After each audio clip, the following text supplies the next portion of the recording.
সালামু আলাইকুম। আমার ধারণা এই মুহূর্তে সারা বাংলাদেশের মানুষের দৃষ্টি পড়ে আছে গাজীপুরে। বিশেষ করে একটা কোল্ড ওয়ার চলছে। গতকালকে প্রথমবারের মতন গাজীপুরে ধানমন্ডি ৩২ ভাঙচুরের পর আওয়ামী লীগের নেতাকর্মীদের মধ্যে যে ক্ষোভ ছিল, অন্তর জ্বালা ছিল, সেটার অনেকাংশে তারা পুষিয়ে নিয়েছে চোখের শান্তি, কানের শান্তি, মনের শান্তি হিসাবে গাজীপুরে মুক্তিযোদ্ধা মন্ত্রীর বাড়িতে যেই ঘটনাগুলো ঘটছে সেই ঘটনায় উচ্ছ্বসিত। এবং কি আওয়ামী লীগের নেতাকর্মীদের ফেসবুক পোস্ট যদি খেয়াল করেন, তারা বলছে যে গাজীপুর থেকে শুরু হয়েছে, খেলা চলবে। বাট ছাত্ররা বলছে এবার তোমাদের সাথে খেলবো ডিফারেন্ট ওয়েতে। তবে আওয়ামী লীগ বনাম ছাত্র জনতার এই খেলার মাঝখানে আপনার এবার মাঠে নামছে যৌথ বাহিনী। কারণ জনগণ টু জনগণ যদি খেলতে যায়, এখানে লাশের বন্যা বসে যাবে।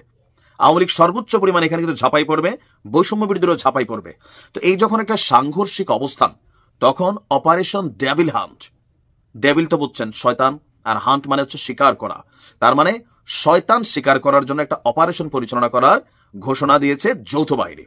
আমরা দেখলাম যে কিছুক্ষণ আগে সেখানে বৈষম্য বিরোধী ছাত্র আন্দোলনের নেতা সার্জিস এবং হাসনাত তারা গিয়েছেন। তারা যাওয়ার পরে গাজীপুর জেলা শহরের ভাওয়াল রাজবাড়ী মাঠে জাতীয় নাগরিক কমিটির জেলা এবং মহানগর শাখার আয়োজনে আপনার যে প্রোগ্রাম হচ্ছে, তারা সেখানে সড়ক অবরোধ করেছে। ইভেন এই ঘটনার অতি দ্রুত যারা জড়িত তাদেরকে চিহ্নিত করে গ্রেপ্তার করতে হবে। ইভেন টোটাল গাজীপুর এরিয়াতে আওয়ামী লীগ, যুবলীগ, ছাত্রলীগ বা তাদের যারা সমর্থক আছেন তাদের প্রত্যেককে গ্রেপ্তার করতে হবে। সেখান থেকে আমরা দেখলাম যে বৈষম্য বিরোধী যারা নেতারা আছেন তারা বলছেন যে আমাদেরকে একটু ধৈর্য ধরতে হবে, যেহেতু যৌথ বাহিনী ঘোষণা দিয়েছে অপারেশন ডেভিল হান্ট পরিচালনা করবে। এখন অপারেশন ডেভিল হান্টে কারা কারা যাবে? সেনাবাহিনী যদি অলরেডি মাঠে আছে, পুলিশ অলরেডি মাঠে আছে, র্যাব অলরেডি মাঠে আছে, বিজিবি।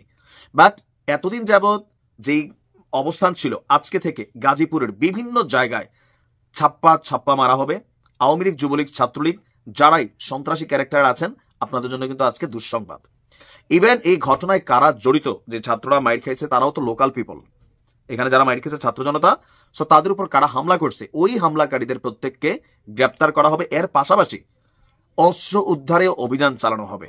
আপনারা জানেন যে গতকালকে আমরা একটা বিশেষ ঘোষণা উপদেষ্টা আসিফের কাছ থেকে পাইছি যে যৌথ বাহিনী আবারও অবৈধ অস্ত্র উদ্ধারে মাঠে নামবে। যদি এটা মিশন আমরা সেই সরকার ক্ষমতার পর থেকে দেখছিলাম, মাঝখানে এগুলোর কোনো আপডেট ওরকম নাই। বাট এখন আবার গাজীপুরকে টার্গেট করা হয়েছে। তবে এইটা ভালো হয়েছে। কেন ভালো হয়েছে?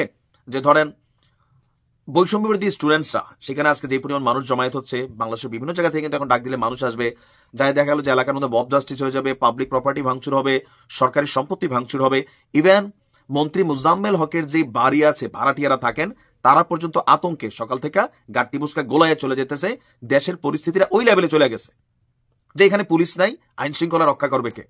তাদের জানমালের নিরাপত্তা দেবে কে? তারা তো ভাড়াটিয়া, কিন্তু মন্ত্রীর বাড়ি ভাঙ্গা হবে কেন? কারণ এটা মুজাম্মেল হকের। এই জিনিসগুলো কিন্তু এক্সট্রিম লেভেলের। ভবিষ্যতের জন্য একটা বার্তা কিন্তু রাইখা যাচ্ছে, মনে রাখেন। এখন আমার কাছে মনে হচ্ছে যৌথ বাহিনীর এই সিদ্ধান্তটা এই মুহূর্তে এই পরিস্থিতিকে শান্ত করার জন্য খুবই সুন্দর সিদ্ধান্ত। আমরাও চাই কোনো অপ্রীতিকর ঘটনা, কারো মানে কোনো মায়ের কোল যেন খালি না হয়। এগুলোর ফায়দা নেতারা তুলবে, যেই দলের নেতা আছে। সবাইকে শান্ত হওয়ার আহ্বান জানাচ্ছি, আইন শৃঙ্খলা বাহিনীকে কাজ করার সুযোগ দিন। দেখা যাক কি হয়। ভালো থাকুন।